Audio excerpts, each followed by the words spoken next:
नमस्ते, जय जोहार दोस्तों। तो मैं आ गई हूँ आपके पास।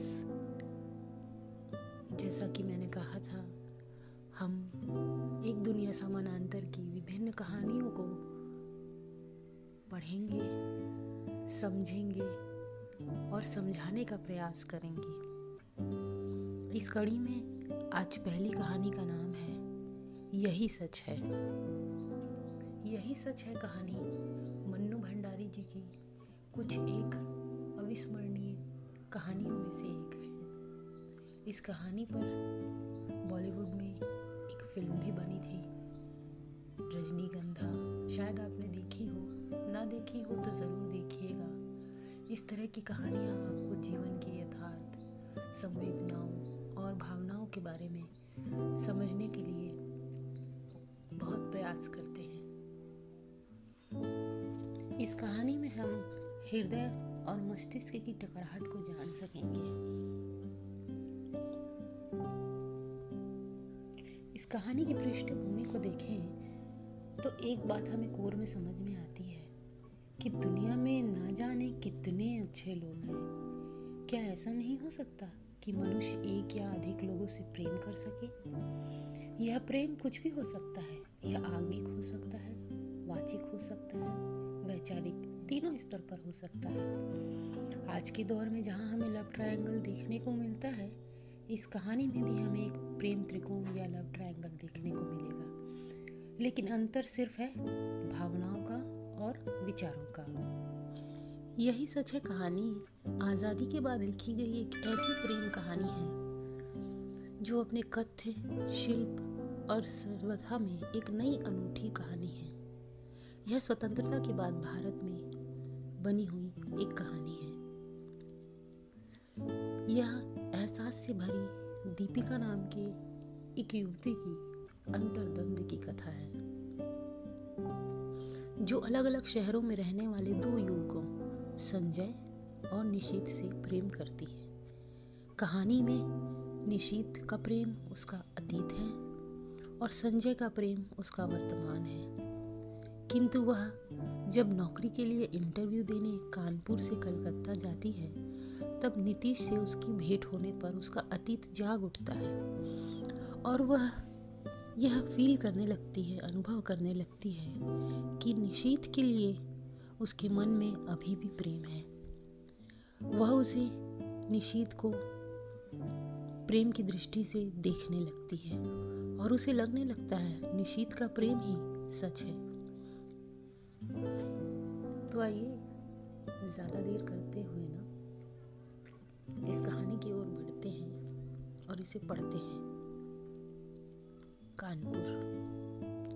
सामने आंगन में फैली धूप सिमट कर दीवारों पर चढ़ गई है और कंधे पर बस्ता लटकाए नन्हे नन्हे बच्चे झुंड के झुंड दिखाई दे रहे हैं। तो एकाएक मुझे समय का एहसास हुआ।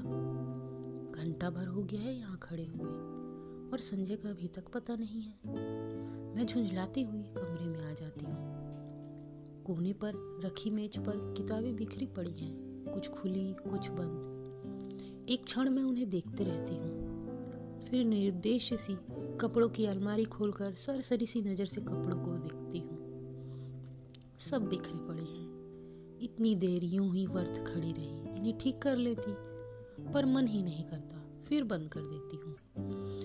नहीं आना था तो व्यर्थ ही मुझे समय क्यों दिया। फिर यह कोई आज की बात है क्या? हमेशा संजय अपने बताए हुए समय से 2 घंटे देरी से ही आएगा और मैं हूँ उसी क्षण से प्रतीक्षा करने लगती हूँ। उसके बाद लाख कोशिश करके भी तो किसी काम में अपना मन नहीं लगा पाती हूँ। वह क्यों नहीं समझता कि मेरा समय भी बहुत अमूल्य है। थीसिस पूरी करने के लिए मुझे अपना सारा समय पढ़ाई में ही लगाना चाहिए, पर उसे यह बात कैसे समझाऊं?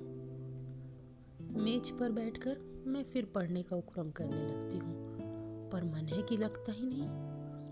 पर्दे के जरा से हिलने से दिल की धड़कन बढ़ जाती है और बार बार नज़र घड़ी के सरकते हुए कांटों पर दौड़ जाती है। हर समय यही लगता है, वह आया वह आया।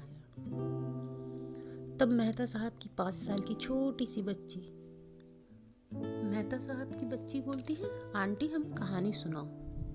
नहीं अभी नहीं, पीछे आना, मैं रूखे से जवाब दे देती हूँ। वो भाग जाती है। ये मिसेस मेहता भी एक ही है। यूँ तो महीनों महीनों मेरी सूरत नहीं दिखती, पर बच्ची को जब तब मेरा सिर खाने के लिए भेज देती है। मेहता साहब तो फिर भी कभी कभी 8-10 दिन में मेरी खैरियत पूछ लेते हैं, पर वो तो बेहद अकड़ू मालूम होती है।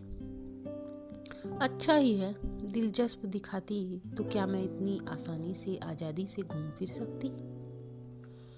खट खट करके वही परिचित सी पद ध्वनि आती है।